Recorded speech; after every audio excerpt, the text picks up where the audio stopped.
So in the first chapter, we're going to introduce some of the basic information systems concepts. We're going to kind of give you an overall feel for some of the things that we're going to expand on as we move forward in the class.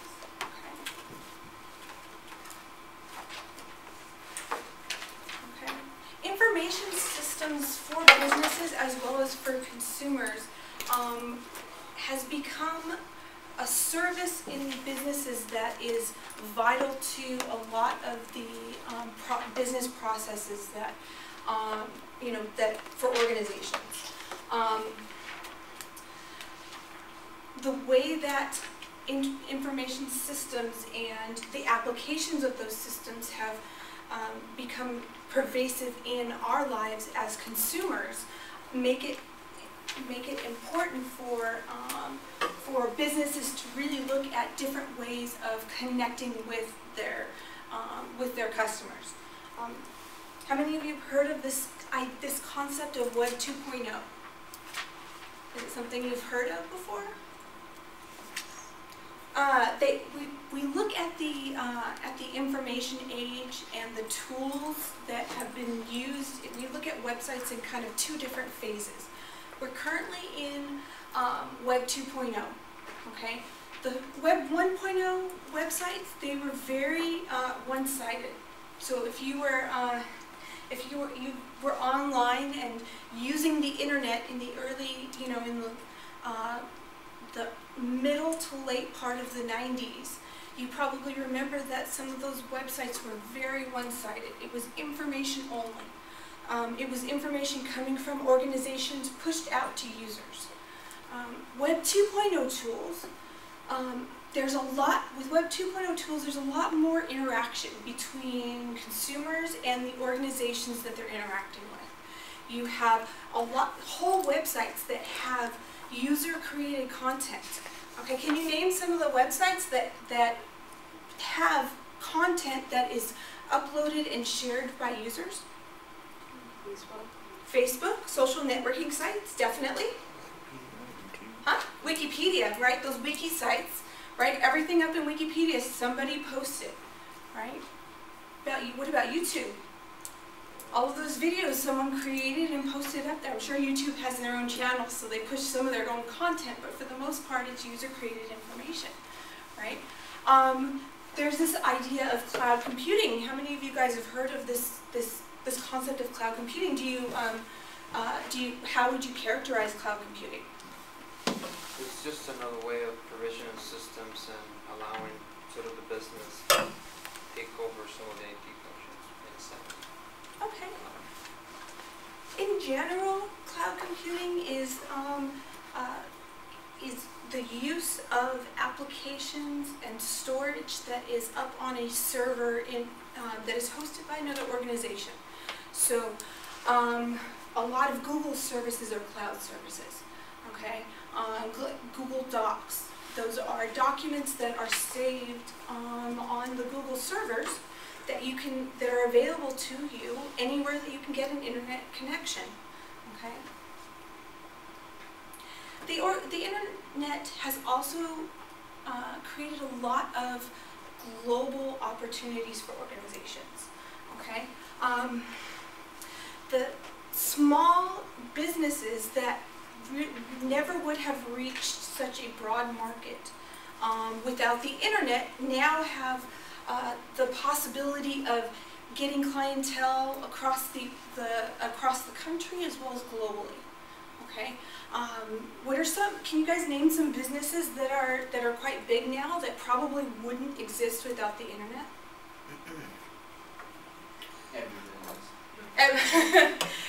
It's changed the way every business has really had. It's changed the way most businesses have to think about their business model, right? eBay. There's Amazon. Amazon's huge, and it wouldn't exist without the internet, right? So the investment that organizations make in IT has gone up over time also, right? There's a recognition that systems and technology the use of it in businesses is not just as a support function, but really to enable communication with outside stakeholders, collaboration, and we're going to get into some of the specific tools that are used for that. Okay. You have this idea of a digital firm. Organizations have to rethink their business models in regards to their use of e-commerce, of the internet, advertising. With this idea of this digital firm, you have business relationships that are facilitated using e-commerce and the internet infrastructure. You have some business processes, things like order processes, logistics that are accomplished using the internet and the internet as a connection medium. If you're a digital firm, you have a lot more flexibility. You have flexibility in regards to how you share information. You have flexibility in regards to where you share information and collaborate. Okay, because of the internet. The internet doesn't shut off. It's open 24/7.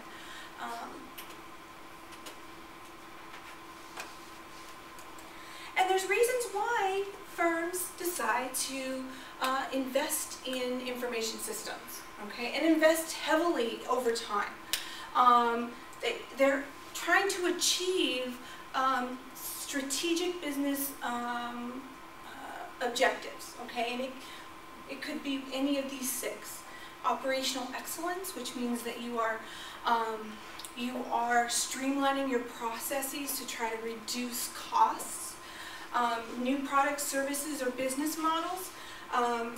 A part of the .com bubble bursting where there were a lot of businesses that went out of, that had a website, had a presence, and then went out of business. A part of that kind of bust, that bubble busting, is that some of these businesses did not understand that you have to change your business model when you decide to go into e-commerce, when you are communicating with your consumers, with your customers, using the internet. You're providing ways for them to communicate and ways for them to do business with you. You have to rethink the way that you do things from throughout the process.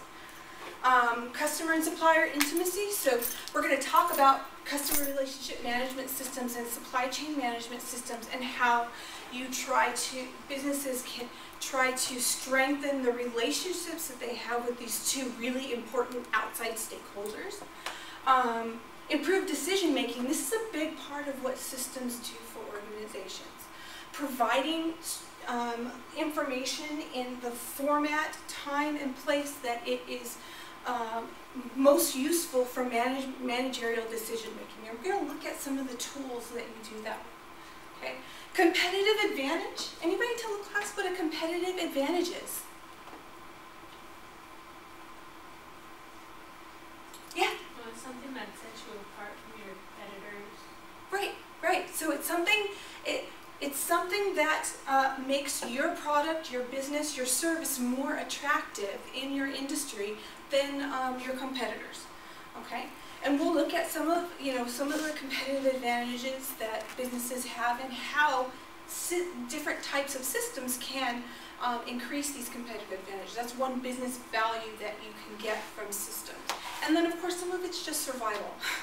Just making sure that you are competing at the level that your competitors are, because that's the expectations that your customers have.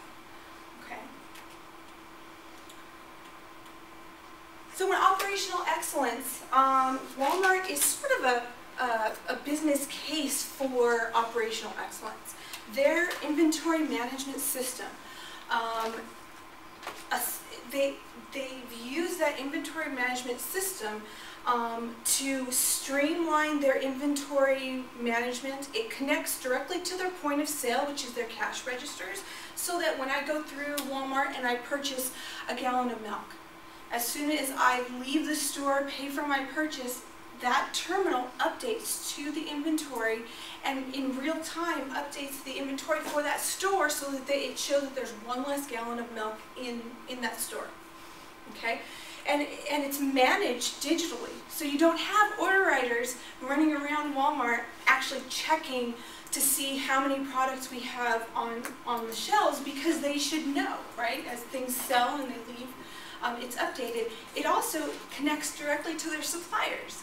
So when their inventory gets to a certain level, an alert is sent to the proper supplier to let them know, hey, we need more milk, or we need more toilet paper, or we need whatever we're low on, okay? And Walmart's kind of a special case. They were one of the few businesses in a unique position to be able to tell their suppliers, if you want to do business with us, you're going to invest in our inventory management system. Okay, most businesses couldn't do that. Do you guys have any idea why Walmart kind of put themselves in that unique position? Why they're able to do that when other organizations couldn't? Yeah. Maybe because of the amount of supply that they buy from them. Yeah, it really comes down to Walmart works on not selling with huge profit margins, but selling a lot of goods. Okay, and for the most part, things go on Walmart shelves, they're going to sell. So they have suppliers that are, begging to get their goods into their Walmart stores, and because of that, they were in a position to say, look, if you want to do business with us, if you want to be featured in our stores, you want your goods in our stores, you're going to invest in this inventory management system and you're going to use it. Okay, so they're kind of a business case for this idea of operational excellence. But part of it is that they were they put themselves in a special circumstance that a lot of other businesses would. Okay, new products, services, and business models. Right, an example of a product that sort of revolutionized an old way of doing things. Apple's iPod. Okay, the iPod was not the first MP3 player.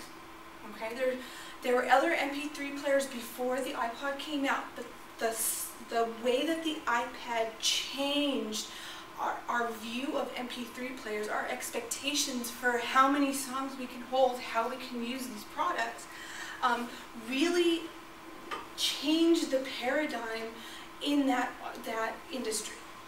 Okay. Another good example would be Netflix. Right? Netflix actually changed the way that we think about video rental. Okay,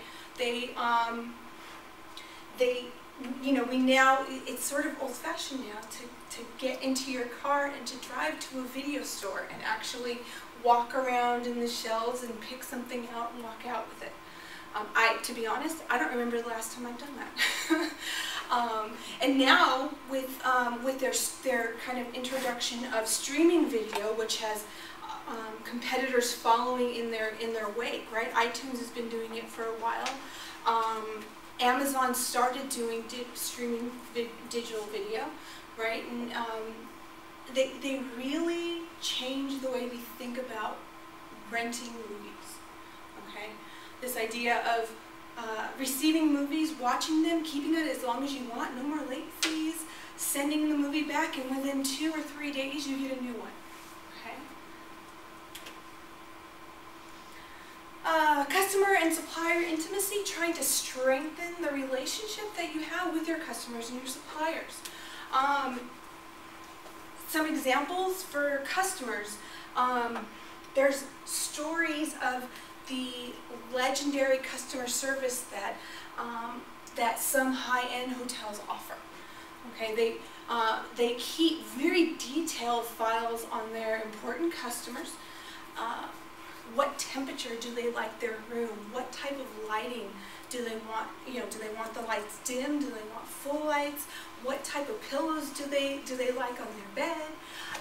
Are there certain flowers or other extras that they expect or would like to see when they walk into their hotel room? Very, very detailed, right? Because the people that they're, it's high-end hotel, there's a premium in regards to that, staying at those hotels.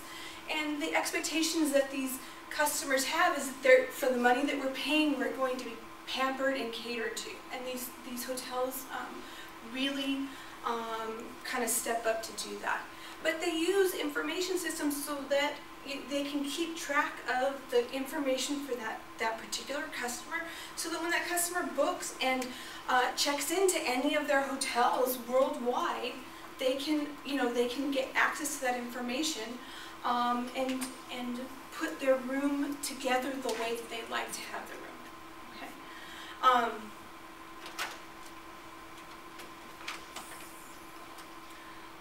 As far as improved decision making on the managerial level, managers have to make a lot of decisions. That's a big part of what managers do.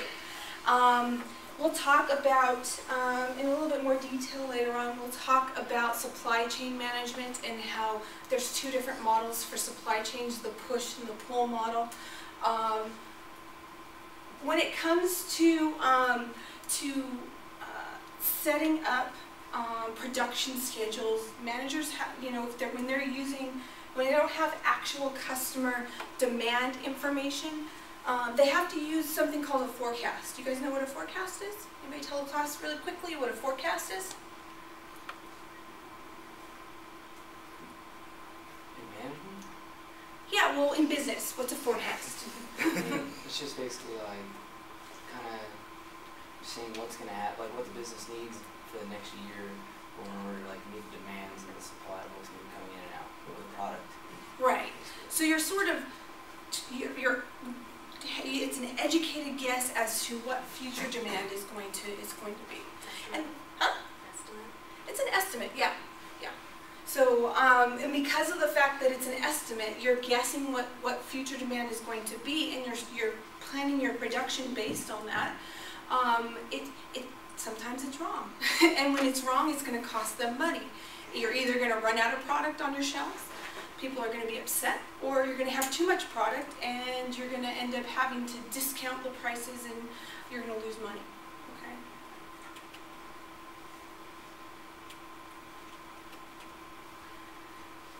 For competitive advantages that information systems can provide, you can have systems that help with the customer service that you provide to your customers. Possibly charging less for better products because you have research and development that enables you to utilize newer technologies. The cell phone industry is a good example of a very short product cycle. How long, if you go out today and you buy the newest, best, fastest flagship phone that's out there, how long before there's something better, faster, prettier out there? The next day? It feels like the next day, right? Pretty much. Maybe 3 months, 6 months, sometimes a year, depending. Okay, depends on the manufacturer, right? But they have very short product cycles. When they're putting out one phone, they're already planning for the next phone because they have to. Okay.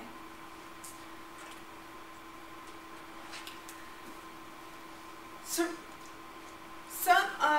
in some industries, the use of information systems is a survival technique. In order to just be competitive and stay afloat in a particular industry, there may be systems that you have to invest in.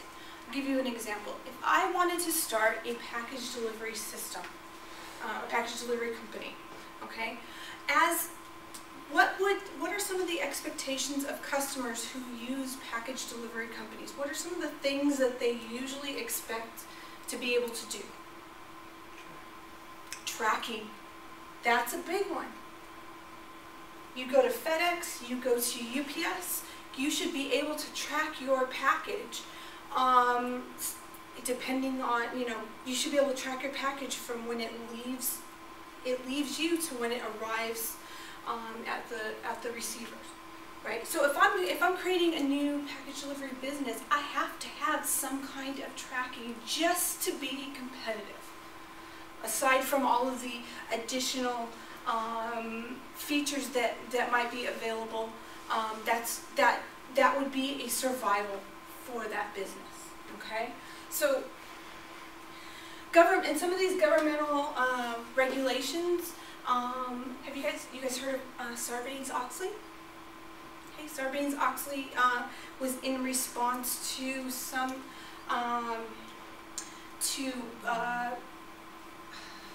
executive level managers and fraud that was perpetrated against their stockholders and their customers. It was to create more accountability within an organization. You had executives that would denounce reports that were given to governmental agencies, stating that I didn't know that report that misrepresents our stock, our business to our stockholders. I didn't realize that was somebody else below me that was doing that without my knowledge. With Sarbanes-Oxley, your executive level managers have to sign off on the reports that go out to government agencies. Okay, so and it makes it so that if there are inconsistencies in their reporting, they could be held criminally liable for that. Okay. So when we look at information systems and sort of the role that they hold in businesses, okay, you look at your hardware, data management, which is databases. There'll be a whole section where we'll talk about databases and their use within organizations. Telecommunications, this is all the networking. This is connecting to the internet, using the internet infrastructure as a medium for exchanging information, collaborating, having all these different components with the applications, the actual software, the ERP system, which is enterprise resource planning systems, your supply chain and management and customer relationship management systems, and then connecting that to the objectives of the organization. Now we'll talk more about how organizations, when they're looking at different projects, at different information systems projects, and what they want to invest in, that they need to look at the strategic objectives of the organization, right? So, what strategy does Walmart pursue? Low prices, right? So everything that they invest in needs to support that strategy, right? They shouldn't be investing in something that would differentiate themselves or that would pursue a different strategy because it doesn't make sense, and they're going to be wasting money if they do that. Okay. So in general, when we talk about an information system, technically, an information system could be something simple like a paper calendar, but for this class, every information system we talk about is computerized. Okay. And an information system is a collection of different components together. It's hardware, software, networking components that are all working together to support a particular business function or a part of an organization. Okay? We talk about this idea of data versus information, and you've probably heard these concepts used interchangeably. Okay? Data is usually a single piece of information. So if I say 80,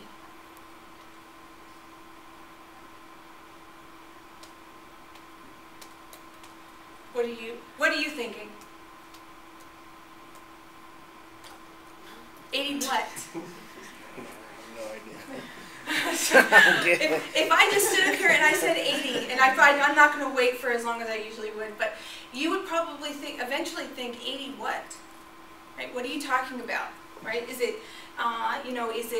$80? Is it 80 miles per hour? Is it, you know, what does that mean? So that number is a piece of data. It's raw data, 80.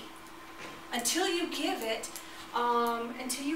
a more information, give it a context, it doesn't mean much, okay? And it's not useful. Raw data, businesses have, you know, have access to a lot of raw data, but getting that data, putting it into this context where it starts to make sense, understanding that that represents a sales figure for product A for the Western region in 2011. Okay, giving it a context so that it makes sense. So data, raw data, is not very useful. It has to be given a context and turned into information for it to be useful. Okay, and this just kind of gives you an idea of just data, you know, random facts that go into a system, and this is, you know, could be any kind of information system, comes out as information that is useful for decision making. Okay, and the different ways that this information is made available, it could be alerts, it could be graphs, it could be you know, it could be reports that are printed out or emailed to managers, right? But however it's made available, you're taking that raw data and turning it into information by the, you know, through the use of this information system. Okay. Now, a system, there's 3 different things a system does. Okay. It's capturing information, those raw facts. So there's inputting of information. There's something that happens in the system, some kind of processing that happens that converts it into something that's meaningful, takes that raw data and turns it into information. Okay? And then it's output in some manner. And we'll talk about some of the different ways, the different outputs that managers and other stakeholders see that data, the ways that it's made available. Okay.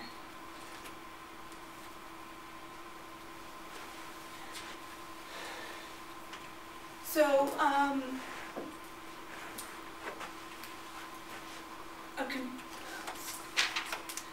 we can look at some of the functions of an information system, but again, you have that raw data, that input going into an information system, and then coming out as some kind of output.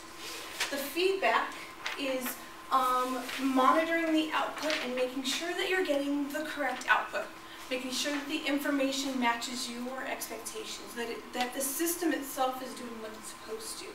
Okay, and this information could be available to many different external stakeholders. It's going to be available to internal as well as external stakeholders. Okay, depending on the system, depending on the data.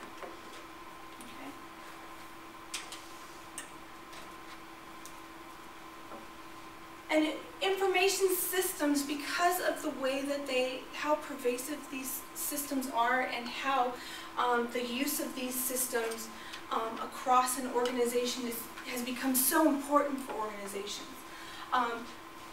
You have to understand these different pieces that in regards to a system, how it creates value. So different organizations that you're connecting to, the technology that supports the systems, as well as the management component, that the support of management decision making through the use of these information systems.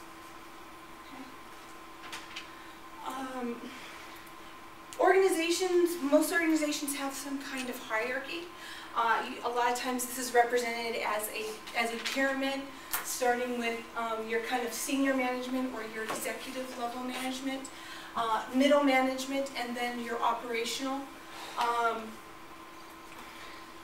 Now, at each one different level of an organization, the type of information they need is going to be different. Okay, the senior management, your executive level managers, they're looking at making decisions that are going to affect the entire organization, so they need a very broad view of the data of the organization. They need summarized information about the entire organization that they can make decisions based on. And their decisions are most likely going to affect the organization for, the long term, 5 years, 10 years. So they have to be really careful about the decisions they're making. At the operational level, which is sort of the bottom level of the pyramid, they're making decisions that are more kind of day-to-day decisions on the operations of the organization, making a retail business like Target, right? At the operational level, you're looking at what's happening in the possibly in the distribution centers for Target, in the retail stores of Target, right? Managers that are writing schedules that are dealing with day-to-day operations level decisions, okay? And because of that, different levels of the organization, they require different types of systems to support their decision making at each level. Okay, and we'll get into some of the different types of information system support at each level of the organization.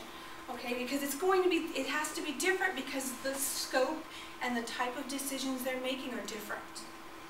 Okay. With some organization systems, the way they may be set up, you're looking at supporting different business functions within an organization. You may have a system that supports your human resources, right, and gives your human resources personnel access to information so that they can do their job. Finance and accounting, sales, manufacturing, and production, they all need different types of data. There's some data that they may share, but for some organizations, they may be set up so that they have different systems that may or may not share data, may or may not talk to one another. And we'll talk about some of the issues that those types of systems can create. Okay? Managers and organizations have to make decisions that more complex decisions. They have shorter time frames to make those decisions because the business environment, the internet business environment, has changed the way that businesses deal with one another, communicate with their customers. Okay. We're looking at this technology dimension of information systems. You're looking at all of the hardware, the software, the databases that store the data, make it available for systems. Networking and telecommunications, this is your local area networks, your wide area networks. We'll talk about those in more detail, but how systems are connected. And then of course the infrastructure itself, which is what is the blueprint for the different systems that we have for the way that they connect. And it gives you an idea of what the system is built upon. Okay. With the business perspective of information systems, you're looking at the systems as a way of creating business value. Okay, and from the business perspective, you have to look at what are the benefits that we're getting from this system, right? Are these benefits tangible? Are they intangible? If they're tangible, it means that they're easily quantified. Things like profit, additional profit, lowering of costs. Intangible benefits might be things like customer satisfaction. Right? And the intangible benefits are going to be a little harder to make a case for. Okay? So these revenue increases, productivity, superior strategic positioning, right? Some of those might be a little bit easier to make a case for versus others. Okay?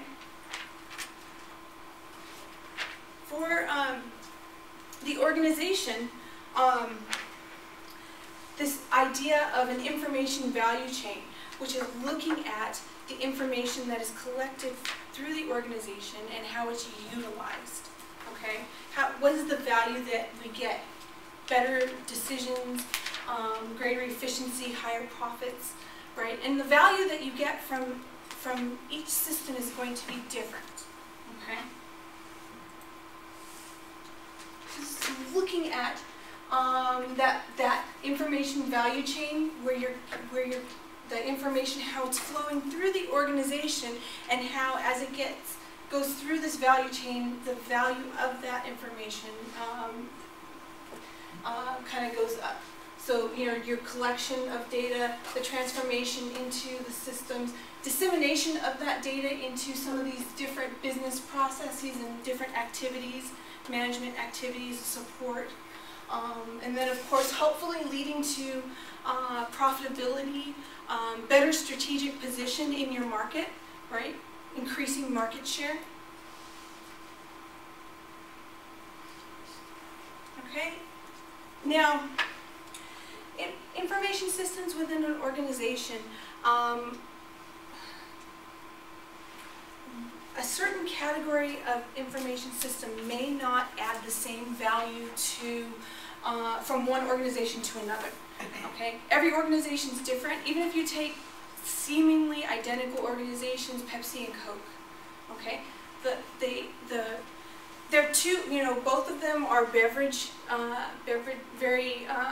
well-known beverage companies, right? But their internal climate is different. The way that they do things is different. So you can't just put two systems, identical systems, into both of those organizations and expect it to add the same value, because it won't. Okay, information systems are vital to an organization, but they're also a tool. Okay, and if they're not used properly or they're not a good fit to the organization and to the culture of the organization, it's not going to add the value. So you might have some variation.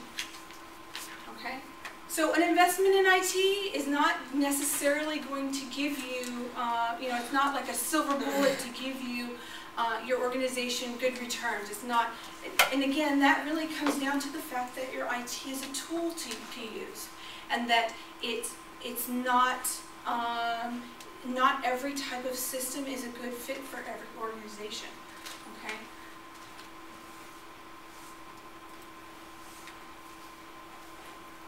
Okay.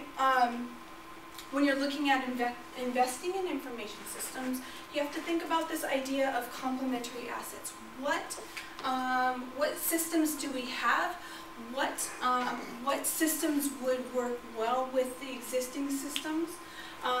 We can get more value from that primary investment. And you have to think about the fact that it's not just the technology that you are investing in, but it's also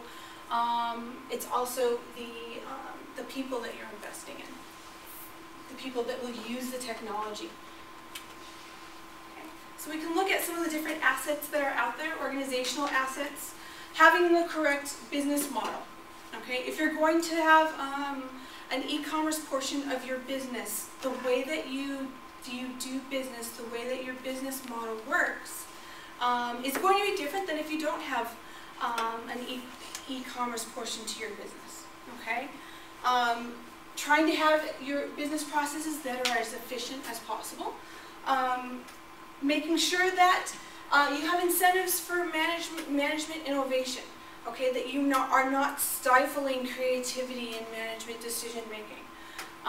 Having, for some organizations, teamwork and collaborative environments, and again, every organization is different. So some of them may be more collaborative, more teamwork oriented than others. One of the big reasons why, as a business major, you have a lot of business group projects in your business classes is because one of the expectations when you get out into the business world is that you will be comfortable working in groups, because it's a big part of how a lot of organizations function. Okay, and then of course other assets, including the technology and any technological standards that are out there. Okay, so we kind of take a look at some of the different approaches for IS. Right, the technical approaches, including things like operations and computer science, and the behavioral approaches, psychology, economic sociology, looking at not just the technology, but how the technology, affects your customers, how it supports your organization and your employees. When you're looking at these two different approaches to information systems, most companies really need to have a mixture of both of these approaches in order to be successful. With the technical approach, you're looking at emphasizing with different mathematically based models, simulations, analyses. The behavioral approach, you're looking at that strategic business integration and, of course, implementation, and some of the issues that you may find when you implement different types of systems. Okay. This concept of management information systems combines both of those approaches. It combines all of the technological approaches to systems with the behavioral aspects. Okay. If you've ever, when an organization introduces a new system and has their employees or customers have to use this new system, there's always a little bit of unrest, especially if you're an employee. I don't know if any of you have been through this process before. You're being told that you're going to have to use this new system to do your job. Even if the system is better than what you have, there's always this feeling of, hey, what we had before did the job, why are we changing? There's a whole area of research called change management that looks at trying to smooth those changes over, trying to work with the behavioral and attitude portions of that type of change. Okay. With information systems, you have four main actors. Suppliers of your hardware and software, vendors,